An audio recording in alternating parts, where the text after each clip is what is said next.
que feriez-vous si vous assistiez à un simple acte de bonté, et qu'il vous coûte tout? David Lancaster se laissa aller dans son fauteuil ergonomique, les lignes épurées de son bureau moderne baignées dans la douce lumière de l'après-midi. De son point de vue, la vue sur la ville était tout simplement magnifique, des immeubles en verre imposant reflétant les teintes dorées du soleil couchant, l'écoulement incessant des voitures dans les rues en dessous, bourdonnant comme une machine bien huilée. Son empire, Lancaster Enterprises, avait dépassé ses attentes les plus folles. Le géant technologique qu'il avait construit à partir de rien était désormais le cœur de l'industrie, son pouls battant au rythme des tendances du marché qu'il contrôlait. Mais aujourd'hui, alors qu'il était assis derrière son bureau poli, au cœur de la suite exécutive, quelque chose n'allait pas. Les yeux de David se tournèrent vers la rangée de caméras de sécurité fixées au mur opposé, chacune offrant une vue en temps réel des différents sites de l'entreprise. Il avait toujours été fier de connaître chaque détail de son entreprise, en contrôlant chaque aspect avec une poigne de fer.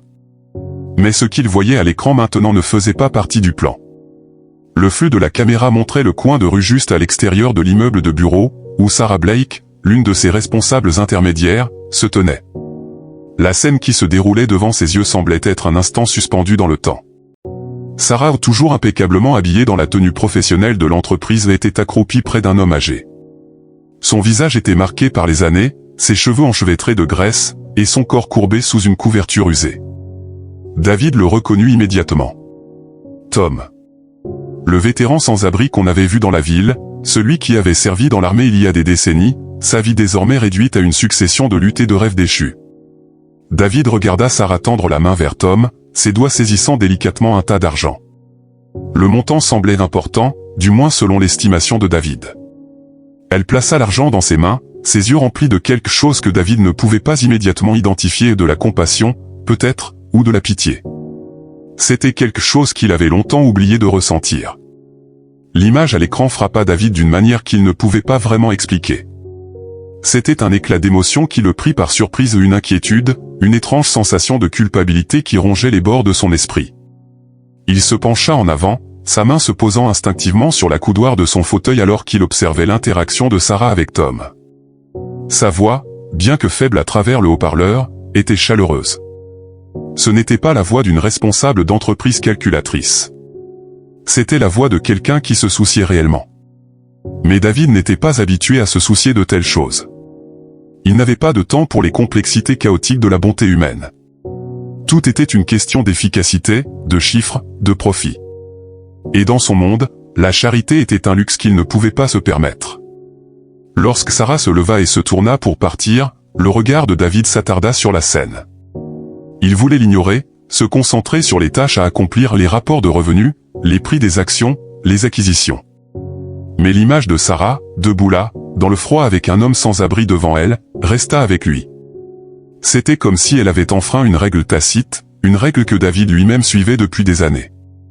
Avant de continuer notre histoire, n'oubliez pas de vous abonner pour plus de voyages émotionnels qui vous tiendront en haleine. David Lancaster avait construit sa vie autour d'un principe unique et dévorant, le contrôle. Le contrôle sur son entreprise. Le contrôle sur sa richesse. Le contrôle sur son avenir. Rien ni personne ne devait perturber l'équilibre délicat qu'il avait façonné. C'était la raison pour laquelle il avait eu autant de succès, et aussi la raison pour laquelle il était seul. Ayant grandi dans une famille brisée, David avait appris très tôt que les émotions étaient des faiblesses. Son père avait abandonné la famille quand David était encore jeune, ne lui laissant rien d'autre qu'un sentiment de trahison et un besoin de se prouver. Sa mère, trop absorbée par ses propres luttes, ne lui avait jamais offert le soutien émotionnel dont il avait besoin. Elle lui avait appris à ne compter que sur lui-même. C'était une leçon qui était restée gravée en lui, façonnant David en l'homme qu'il était devenu. Il travailla sans relâche pour créer Lancaster Enterprises, grimpant l'échelle du monde de l'entreprise à partir de rien. Il s'entoura de personnes intelligentes et compétentes qui pouvaient l'aider à gérer l'entreprise, des gens comme Sarah Blake. Elle était ambitieuse, intelligente et fiable, toutes les qualités qu'il recherchait chez un employé. Mais David avait depuis longtemps appris à ne pas s'attacher. Les relations, à ses yeux, étaient une illusion. Les gens étaient des outils. Ils remplissaient leur fonction ou non. Il n'avait pas de temps pour les politesses, pour les sentiments, pour tout ce qui ne concernait pas le travail à accomplir. Dans la salle du conseil, il était une force avec laquelle il fallait compter. Ses décisions étaient calculées, son leadership impitoyable. Les gens le craignaient, l'admiraient et le respectaient pour l'empire qu'il avait créé. Mais le monde intérieur de David était froid. Il n'avait pas d'amis, pas de famille proche, et certainement personne qui puisse le comprendre. L'entreprise était son monde, et dans ce monde, il était intouchable. Il n'avait aucune patience pour les distractions. Aucune patience pour le monde désordonné et compliqué au-delà de Lancaster Enterprises. Et pourtant, en observant Sarah sur cet écran de caméra de sécurité, une fissure dans son armure commença à se former. Pourquoi faisait-elle cela? Ce n'était pas juste l'argent. Ce n'était pas simplement la violation du protocole de l'entreprise qui l'irritait. C'était le fait que Sarah ait pris sur elle-même d'aider quelqu'un comme Tom, un homme qui représentait tout ce que David avait appris à éviter. Tom était un rappel de l'échec, de la faiblesse, et Sarah lui faisait preuve de bonté. Cela n'avait rien à voir avec les affaires. C'était personnel. Le cœur de David s'emballa tandis que ses pensées commençaient à se spiraler. Il devait agir. Sarah Blake n'était pas le genre de femme qui se distinguait dans la foule. Elle était du genre à se fondre dans le décor, à travailler diligemment en arrière-plan, s'imposant dans le monde de l'entreprise avec une détermination silencieuse. Elle n'était pas du genre flashy, à attirer l'attention. Mais elle était intelligente. Et ambitieuse. Son parcours jusqu'à Lancaster Enterprises n'avait pas été facile. Élevée dans une famille modeste, Sarah connaissait la valeur du travail acharné. Elle n'était pas née dans la richesse. Elle n'avait pas le luxe de s'attendre à ce que les choses lui soient données. Elle avait travaillé dur pour traverser l'école, jonglant avec plusieurs emplois, afin de se mettre dans une position favorable à la réussite. Cela n'avait pas été facile, mais cela en valait la peine. Chez Lancaster Enterprises, Sarah s'était rapidement distinguée. Elle avait l'esprit vif, un sens de l'humour rapide, et une compréhension approfondie des subtilités du monde des affaires. Elle gravit les échelons avec une rapidité impressionnante, gagnant le respect de ses collègues et de ses supérieurs. Mais ce qu'ils ne savaient pas, c'était que Sarah n'était pas seulement poussée par l'ambition. Elle avait un cœur qui se souciait de ceux qui avaient été oubliés par la société, ceux qui luttaient pour survivre tandis que le monde continuait d'avancer sans eux. Son lien avec Tom, le vétéran sans-abri, n'était pas une coïncidence. Sarah avait grandi avec un père qui avait servi dans l'armée, un homme qui était revenu de la guerre transformé. Il ne parlait pas beaucoup de son temps passé au combat, mais Sarah avait toujours perçu la douleur qu'il portait. Il était mort jeune, sa vie abrégée par les cicatrices de la guerre, laissant Sarah avec un vide douloureux. C'était le visage de Tom, ses yeux fatigués, qui rappelaient à Sarah son père, l'homme qui avait combattu pour son pays, pour revenir dans un monde qui ne semblait pas se soucier de lui. Et ainsi, Sarah s'était retrouvée dans une position où elle pouvait faire une différence. Utilisant sa position chez Lancaster Enterprises, elle réorienta discrètement des fonds de l'entreprise pour aider des vétérans comme Tom. Elle savait que c'était risqué. Elle savait que cela pourrait lui coûter tout ce qu'elle avait. Mais pour Sarah, cela en valait la peine. Les yeux de David se plissèrent alors qu'il scrutait le flux de la caméra. Sarah avait déjà fait cela. Elle avait pris de l'argent de l'initiative caritative de l'entreprise et l'avait redirigé vers des causes qui ne correspondaient pas au cadre rigide de Lancaster Enterprises. Elle utilisait les fonds de l'entreprise pour aider des gens qui étaient en dehors du système, des gens qui ne comptaient pas pour les résultats financiers. Au début, David avait ignoré cela. Il avait supposé qu'il s'agissait d'une petite chose ponctuelle. Mais ensuite, les montants commencèrent à s'accumuler. Ce n'était pas seulement Tom. Il y en avait d'autres vétérans, d'autres sans-abri. Sarah les avait discrètement aidés, au détriment des ressources de l'entreprise. Pour David, c'était une trahison. Ce n'était pas juste une question d'argent, c'était une question des principes sur lesquels il avait construit sa vie. La politique de l'entreprise était sacrée. Il y avait des règles, et ces règles ne devaient pas être enfreintes. L'esprit de David s'emballa. Il ne pouvait pas permettre que cela continue. Ce n'était pas une question de compassion, c'était une question de business. Si les actions de Sarah étaient laissées sans réponse, cela créerait un précédent dangereux. Les employés commenceraient à penser qu'ils pouvaient enfreindre les règles chaque fois qu'ils en avaient envie. Il devait y avoir des conséquences. Il y en avait toujours. David se leva brusquement, son regard toujours fixé sur le flux de sécurité. La sensation d'inquiétude dans sa poitrine s'intensifia. Il savait ce qu'il devait faire. David Lancaster se tenait près de son bureau, sa posture raide, ses doigts tapotant contre la surface en bois poli alors qu'il fixait l'écran devant lui. Son esprit tournait à toute vitesse, consumé par une seule pensée, Sarah Blake l'avait trahi. Les images vidéo, les preuves qui s'accumulaient, tout pointait dans une seule direction. Elle avait volé de l'argent à l'entreprise et avait utilisé les ressources de l'entreprise à des fins personnelles. Pour David, il n'y avait pas d'autre explication. Il avait travaillé toute sa vie pour construire Lancaster Enterprises, et maintenant une employée, quelqu'un en qui il avait confiance, avait sapé cette fondation même. La trahison était profonde. Il avait été rapide à rationaliser ses sentiments, rejetant son malaise initial comme une simple erreur de jugement. Mais les faits étaient désormais indéniables. Sarah avait pris de l'argent et de grosses sommes, qui plus est les avait redirigés pour aider des gens qui ne faisaient pas partie des projets de l'entreprise. C'était imprudent, déloyal et inacceptable. Il ne pouvait pas laisser passer cela. Ce serait catastrophique pour la réputation de l'entreprise et encore plus pour la sienne. Pour David, il n'y avait pas d'autre choix. Il devait agir. D'un souffle aigu, David appuya sur le bouton de l'interphone de son bureau. « Faites entrer Sarah Blake dans mon bureau. Maintenant. » Quelques instants plus tard, la porte de son bureau s'ouvrit, et Sarah entra. Elle était aussi posée que d'habitude, ses cheveux noirs tirés en une queue de cheval soignée, sa chemise impeccablement repassée. Ses yeux se posèrent sur David, qui se tenait près de la fenêtre, fixant la ville. Elle ne pouvait pas savoir ce qui allait arriver. « David, » dit Sarah, sa voix chaleureuse mais prudente. « Tout va bien ? Tu voulais me voir ?» David se tourna lentement, son regard froid. Il ne lui offrit pas de salutation. À la place, il lui fit signe de s'asseoir. La tension dans l'air était palpable. « Sarah, commença-t-il, d'un ton tranchant, j'ai examiné certains rapports financiers, et j'ai des questions. Plus précisément, à propos des dons caritatifs faits sous le nom de l'entreprise. » Sarah cligna des yeux, confuse. « Des dons caritatifs ? Non, ne fais pas l'innocente avec moi, l'interrompit David, sa voix montant d'un cran. Tu as pris des fonds de l'entreprise. De grosses sommes d'argent. De l'argent qui était destiné à l'entreprise. De l'argent que tu as détourné vers une cause personnelle. Tu veux expliquer ça ? Son visage rougit. Elle ouvrit la bouche, puis la referma, comme si elle cherchait les bons mots. Elle n'avait jamais imaginé que David la confronterait de cette manière.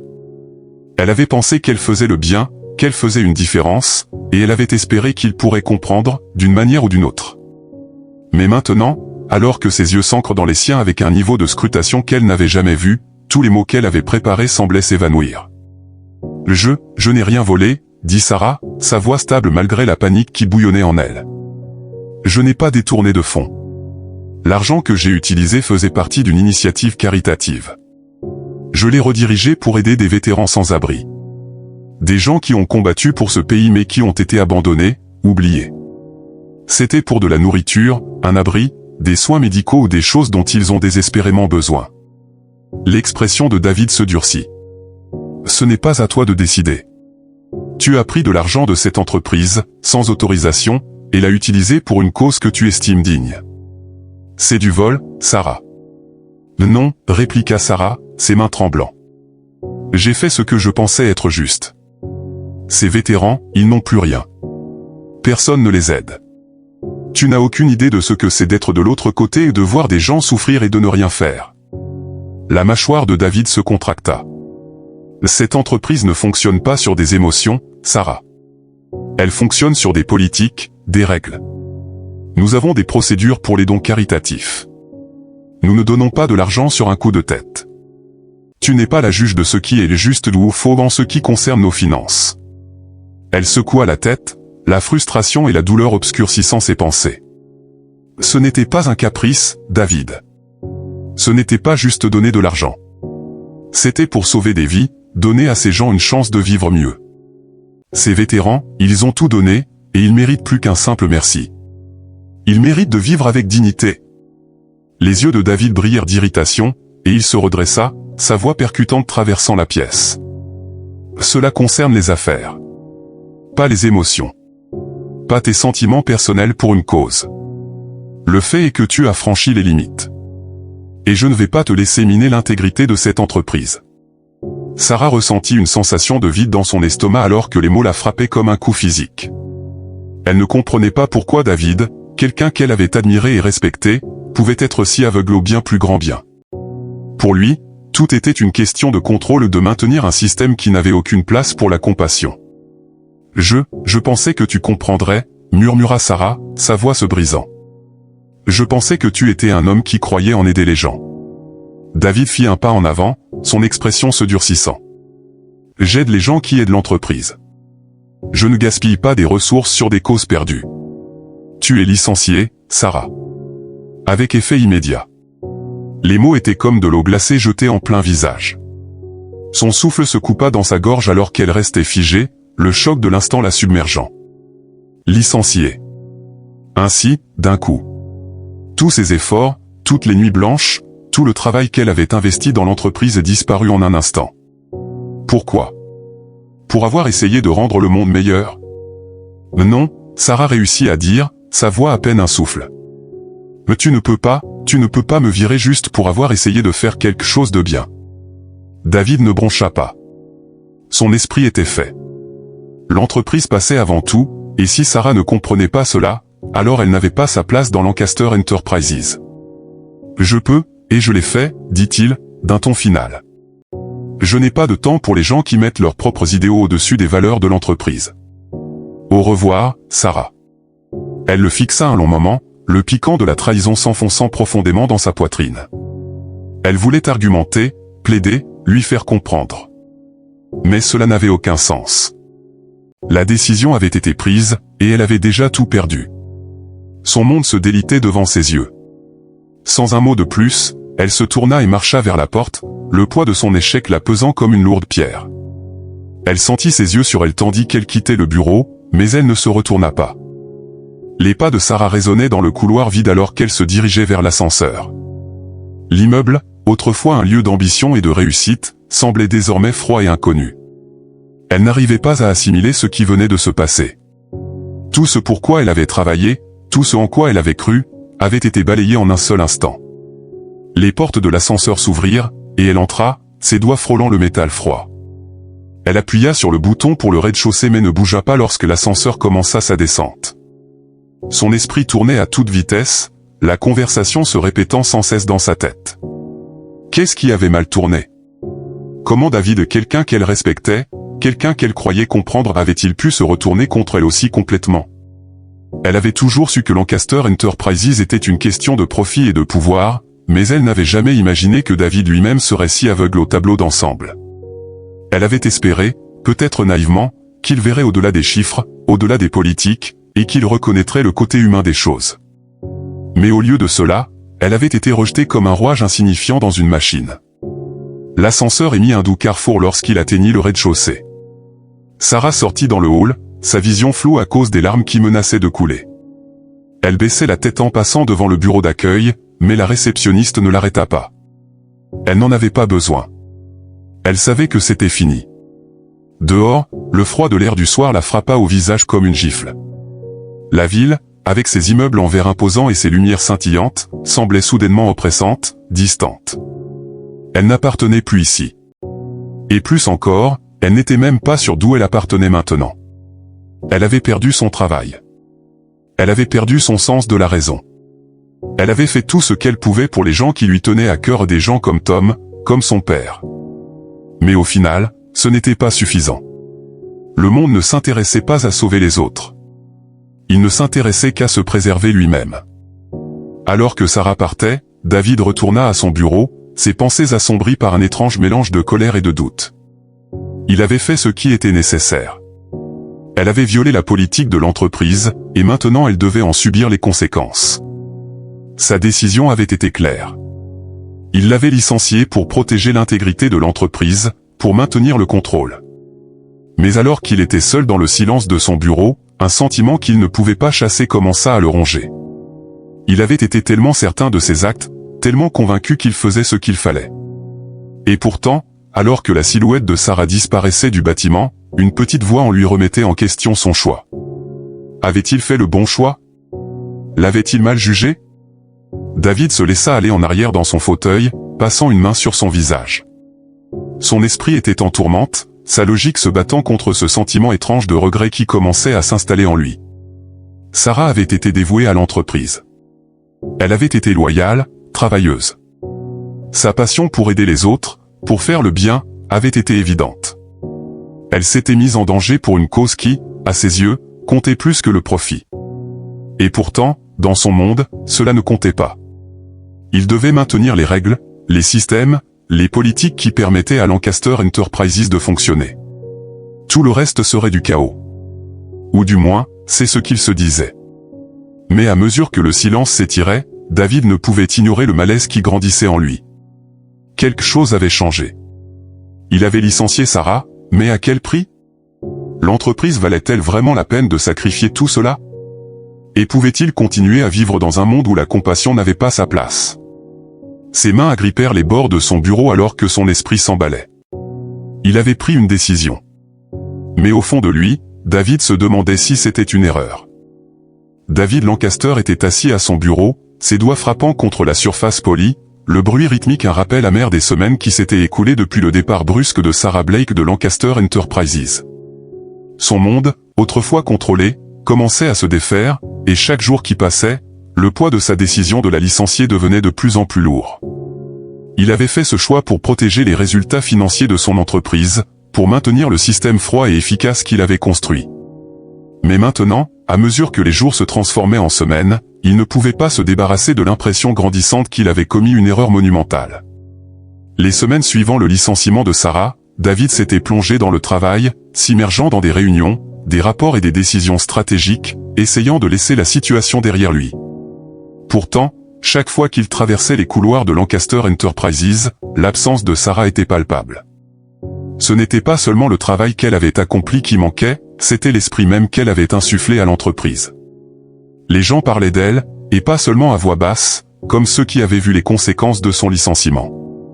Il y avait autre chose, quelque chose dans la façon dont les employés, du sommet à la base, le regardaient avec un regard nouveau, méfiant. L'atmosphère semblait plus lourde de suspicion, comme s'il savait quelque chose qu'il ignorait. Mais ce n'était pas seulement au sein de l'entreprise que les vagues de sa décision se faisaient sentir. En dehors des murs de Lancaster Enterprises, la tempête grandissait. Les médias avaient eu vent des actions de Sarah, et bientôt, son histoire faisait la une partout. Les titres hurlaient au sujet de l'employé licencié qui avait tout risqué pour aider les vétérans sans abri, une histoire qui faisait appel aux cordes sensibles du public. David avait cru, au départ, que la frénésie médiatique finirait par se calmer. Il s'était trompé. La perception du public envers David et son entreprise commença à changer. Ce qui avait commencé comme une petite histoire dans les nouvelles locales s'était rapidement répandu dans les médias nationaux. David Lancaster, le PDG millionnaire, était maintenant dépeint comme le méchant dans un récit de David contre Goliath. Sa décision froide et cruelle de licencier Sarah, quelqu'un qui avait utilisé les ressources de l'entreprise pour aider des gens dans un besoin désespéré, le faisait passer pour l'incarnation de la cupidité et de l'indifférence corporative. Les journaux qui louaient autrefois Lancaster Enterprises pour son innovation l'utilisaient maintenant comme exemple de la corruption qui régnait dans le monde des grandes entreprises. Les histoires arrivaient à toute vitesse, chacune jetant une ombre plus sombre sur la réputation de son entreprise. Les réseaux sociaux s'enflammaient avec des hashtags appelant au boycott de Lancaster Enterprises, et l'opinion publique se détériorait rapidement. La chose même que David avait tant œuvré à protéger son image, son empire glissait entre ses doigts, et il n'y avait rien qu'il puisse faire pour l'arrêter. Et puis vinrent les investisseurs. Les premiers murmures de doute commencèrent à se faire entendre lors d'une réunion du conseil d'administration, lorsqu'un de ses principaux soutiens suggéra que la mauvaise presse pourrait avoir un impact sur leur prochaine levée de fonds. Puis vinrent les emails, les appels, les réunions chacune plus urgentes que la précédente. Il perdait confiance en David. Il commençait à se demander si Lancaster Enterprises pouvait survivre sous sa direction, surtout avec le cœur grandissant des voix appelant à des comptes. Sarah, en revanche, semblait prospérer. Ce qui avait commencé comme un petit acte de bonté était devenu quelque chose de bien plus grand que ce que quiconque avait prévu. Sarah Blake, l'ancienne employée licenciée pour avoir détourné des fonds de l'entreprise, était désormais le visage d'une nouvelle organisation à but non lucratif dédiée à l'aide aux vétérans sans abri. Elle avait pris l'élan médiatique entourant son licenciement et l'avait canalisé dans quelque chose de significatif. L'organisation à but non lucratif, Veteran First, avait commencé par de petites initiatives locales et des campagnes de collecte de fonds, des groupes de bénévoles, et un réseau croissant d'individus désireux d'aider. Mais à mesure que l'attention des médias continuait de briller sur les efforts de Sarah, l'organisation attira rapidement l'attention nationale. Les donateurs affluaient, les bénévoles s'inscrivaient en masse, et bientôt, l'initiative de Sarah était reconnue comme l'une des nouvelles organisations à but non lucratif les plus influentes du pays. David regardait, impuissant, Sarah devenir une héroïne aux yeux du public. Elle était applaudie pour sa compassion, sa volonté de défendre ce en quoi elle croyait, et sa capacité à transformer l'adversité en action. Son nom était partout, et le contraste entre son succès éclatant et la réputation en déclin de David ne pouvait pas être plus frappant. Elle était invitée à prendre la parole lors d'événements caritatifs, récompensée pour son travail humanitaire, et même apparue à la télévision nationale, partageant son histoire et la vision de Veterans First. Pendant ce temps, le visage de David devenait synonyme de corruption d'entreprise, et le prix de l'action de Lancaster Enterprises commençait à chuter. Le public s'était retourné contre lui, et avec cela, son empire commençait à se fracturer. Au fil des jours, David se retrouva de plus en plus isolé. Son bureau, autrefois un lieu de pouvoir et de contrôle, ressemblait désormais à une prison. Les appels téléphoniques, les emails, les réunions du conseil d'administration, tout cela semblait être un rappel constant du désastre qu'il avait créé. Chaque nouvel article de presse négatif, chaque chute du prix de l'action, chaque employé mécontent, chaque élément était le reflet de sa décision de licencier Sarah. Le poids de ses choix devenait insupportable. Il était assis à son bureau tard un soir, fixant la couverture médiatique de la dernière victoire de Sarah. Elle avait reçu un prix humanitaire national pour son travail avec les vétérans sans-abri, et l'image d'elle debout sur scène, recevant les applaudissements d'un auditorium comble, le remplissait d'un sentiment de perte. C'était un rappel brutal de tout ce qu'il avait sacrifié pour maintenir le contrôle. David s'était toujours vanté de sa capacité à compartimenter, à éteindre ses émotions et à se concentrer sur ce qui devait être fait. Mais maintenant, alors que les conséquences de ses actions se faisaient sentir dans tous les aspects de sa vie, il se rendait compte qu'il ne pouvait échapper au sentiment persistant qu'il avait fait le mauvais choix. La vérité était devenue indéniable, les actions de Sarah avaient été motivées par quelque chose de plus profond que la recherche de gains personnels. Elle avait agi par compassion, par le désir de faire une différence dans le monde. Dans son focus étroit sur les politiques et les marges bénéficiaires, David n'avait pas vu la force que cela représentait. Et ce faisant, il avait perdu non seulement Sarah, mais aussi l'essence même de ce qui faisait de lui un être humain, la capacité de se connecter, d'éprouver de l'empathie, de se soucier des autres. Son entreprise, sa richesse, sa réputation, rien de tout cela n'avait plus d'importance. À quoi bon tout cela s'il avait perdu son humanité dans le processus? David commença à réaliser que Sarah avait raison. La compassion n'était pas une faiblesse, c'était une force. Sa croyance en faire ce qui était juste, peu importe les conséquences, était une force qu'il n'avait jamais comprise. Il s'était toujours vanté de prendre les décisions difficiles, d'être impitoyable lorsque c'était nécessaire. Mais maintenant, alors qu'il regardait les décombres de sa vie, il se demandait si ses décisions en valaient vraiment la peine. L'appel téléphonique arriva tard un soir, quelques semaines après la cérémonie de remise des prix où Sarah avait été honorée. Le cœur de David battait à tout rompre dans sa poitrine alors qu'il écoutait la voix à l'autre bout du fil. « Monsieur Lancaster, je suis désolé de vous déranger, » dit la voix. Mais Sarah Blake est en ville pour une réunion avec un potentiel donateur pour Veterans First. Elle a accepté de vous rencontrer. Je pense que c'est votre chance de lui parler. David hésita un long moment. Pourrait-il la voir? Pourrait-il se tenir devant la femme qu'il avait si profondément blessée et lui demander pardon? Les doutes et les regrets tourbillonnaient en lui, mais il savait que c'était sa dernière chance. Il ne pouvait pas continuer comme ça. Il devait rectifier les choses, même si c'était trop tard. Le lendemain, David se tenait devant le petit café où Sarah avait accepté de le rencontrer. Ses nerfs étaient à vif, son esprit en ébullition. Il avait répété ce qu'il allait dire, mais maintenant qu'il était là, aucun mot ne semblait suffire. Comment pourrait-il exprimer l'ampleur de ses regrets? Comment pourrait-il expliquer la profondeur de son erreur? Lorsque Sarah arriva, elle était différente. Plus forte. Plus confiante. Ses yeux, autrefois remplis d'incertitude lorsqu'elle travaillait pour lui, brillaient désormais d'une détermination silencieuse. Elle n'était plus la femme qui cherchait sa guidance, elle était celle qui avait construit quelque chose de significatif par elle-même. David se leva lorsqu'elle s'approcha, mais Sarah ne lui tendit pas la main. Au lieu de cela, elle s'assit en face de lui, sa posture ouverte mais protégée. « Je ne m'attendais pas à avoir de vos nouvelles, » dit Sarah, sa voix calme mais ferme. « Je sais que je ne le mérite pas, » répondit David, la voix chargée d'émotion. « Mais je dois m'excuser. J'avais tort, Sarah. Tu avais raison. Je ne voyais pas cela à l'époque, mais je le vois maintenant. Ce que tu faisais n'était pas seulement noble, c'était nécessaire. Tu essayais de faire une différence, et moi, je t'ai trahi. J'ai trahi tout ce que tu représentais. » Les yeux de Sarah s'adoucirent, mais il n'y avait pas de pardon en eux, pas encore.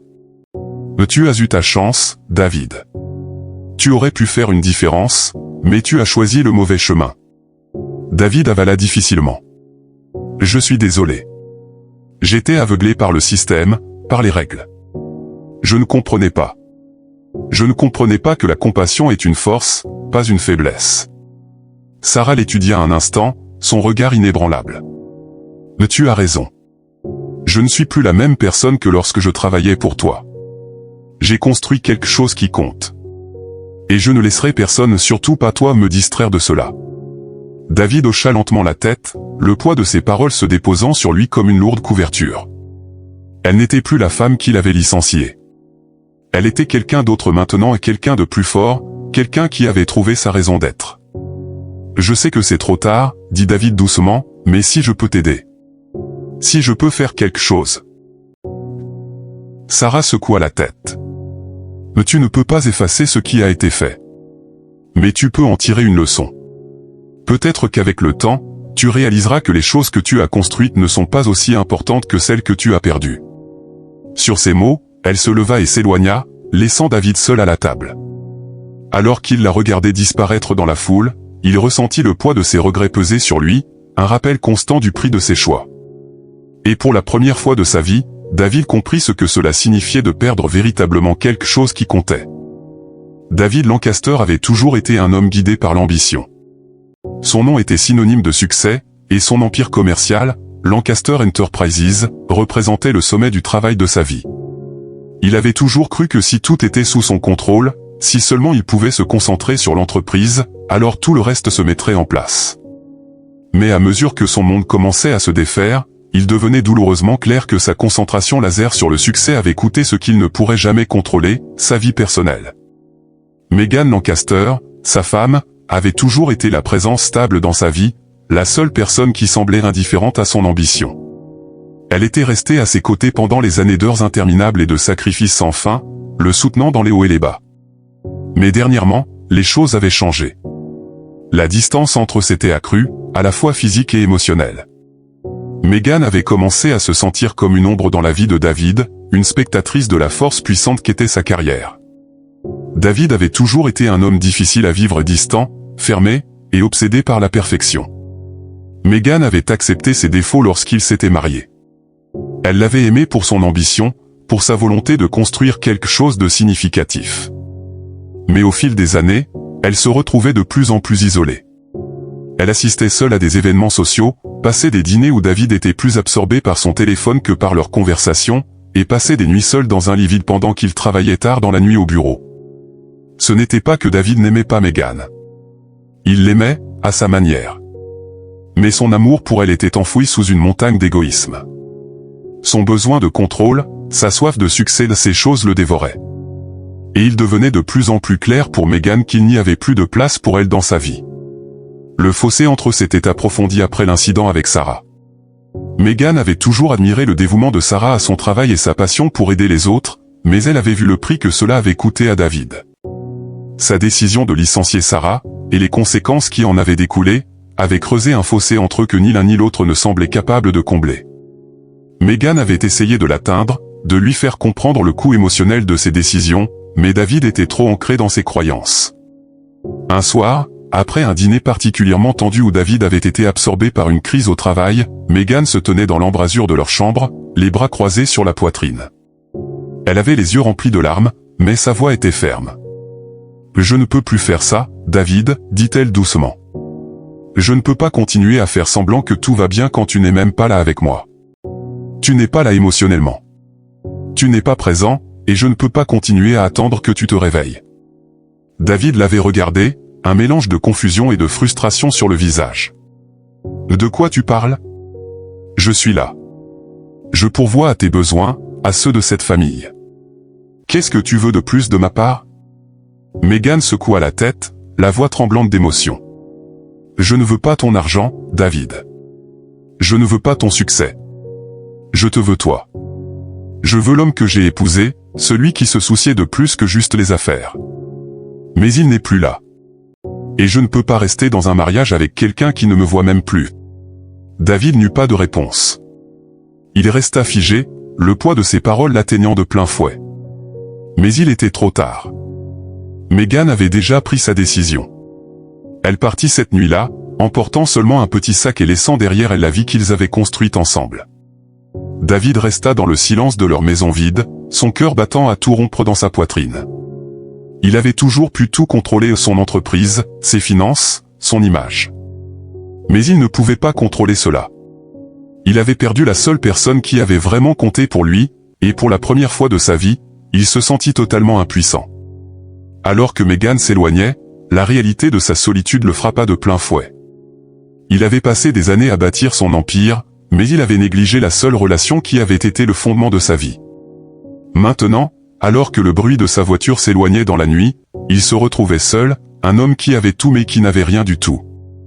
Alors que le monde de David s'effondrait, Sarah Blake commençait à reconstruire la vie qu'elle avait toujours voulu, une vie centrée autour des valeurs qui lui étaient chères. Sa nouvelle organisation à but non lucratif, Veteran First, prospérait, et elle devenait une figure publique, saluée pour ses efforts pour aider les vétérans sans abri. Mais le chemin de Sarah jusqu'à ce point n'avait pas été facile. Il avait été façonné par la perte, la douleur et par le souvenir d'un homme qui ne serait jamais revenu.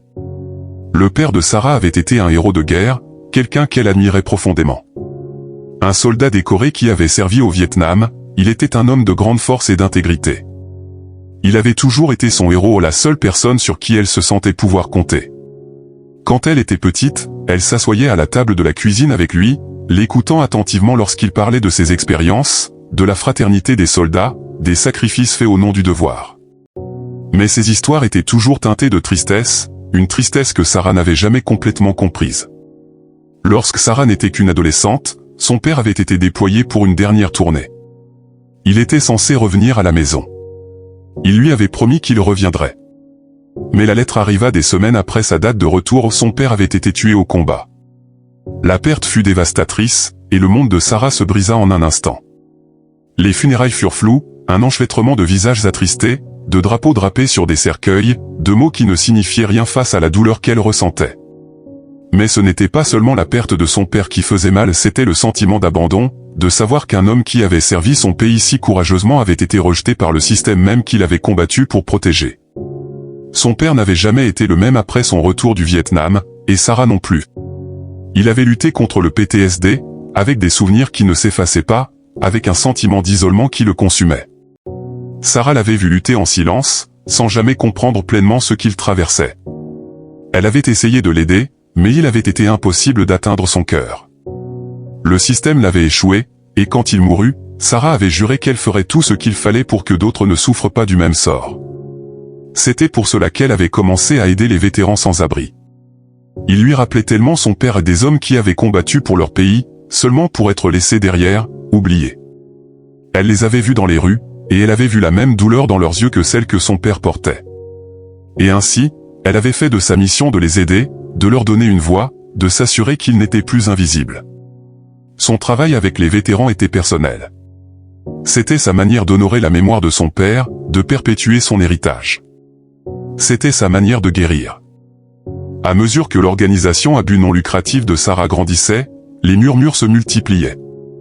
La presse, initialement concentrée sur ses efforts humanitaires, commença à creuser dans son passé et son temps passé chez Lancaster Enterprises. L'histoire de son licenciement était devenue un pilier de son récit, mais à mesure que l'enquête sur Lancaster Enterprises se poursuivait, une révélation surprenante fit surface. Il devint évident que Sarah n'avait jamais détourné de fonds, comme David l'avait cru. En réalité, l'argent qu'elle avait utilisé pour aider les vétérans sans abri venait d'une initiative caritative légitime qui avait été approuvée par l'entreprise des années auparavant. Les fonds étaient destinés à des œuvres de charité, et Sarah les avait utilisés comme prévu seulement, elle avait choisi une cause qui se trouvait en dehors du cadre de l'entreprise. La vérité était claire, Sarah n'avait pas volé Lancaster Enterprises. Elle avait travaillé dans les limites des directives de l'entreprise, utilisant les ressources qui lui étaient disponibles. Le conflit entier était né d'un malentendu, un malentendu que David n'avait pas pris la peine d'examiner correctement. Lorsque la vérité éclata, il était trop tard. David avait déjà licencié Sarah, et les dégâts étaient faits. Les médias l'avaient peint comme un vilain, et les dommages à sa réputation étaient irréparables. Sa décision de licencier Sarah, basée sur de fausses hypothèses, lui avait coûté tout. Au final, David se rendit compte que son obsession du contrôle, son incapacité à voir le tableau d'ensemble, l'avait conduit à prendre une décision qui le hanterait pour le reste de sa vie. Il avait perdu bien plus qu'une employée et il avait perdu son sens de l'humanité, sa chance de rédemption, et l'opportunité de réparer les choses. Alors que Sarah continuait à bâtir son organisation à but non lucratif et à devenir un symbole d'espoir pour ceux qui avaient été oubliés, David se retrouvait à ramasser les morceaux de son empire brisé, sachant que le véritable coût de ses actions ne pourrait jamais être annulé. Que pensez-vous des décisions de David et de son parcours vers la prise de conscience de lui-même? Partagez vos réflexions dans les commentaires. Comment noteriez-vous cette histoire de 0 à 10? Abonnez-vous à la chaîne et activez les notifications pour suivre toutes nos histoires, et n'oubliez pas de découvrir plus d'histoires touchantes en cliquant ici à la fin de l'écran.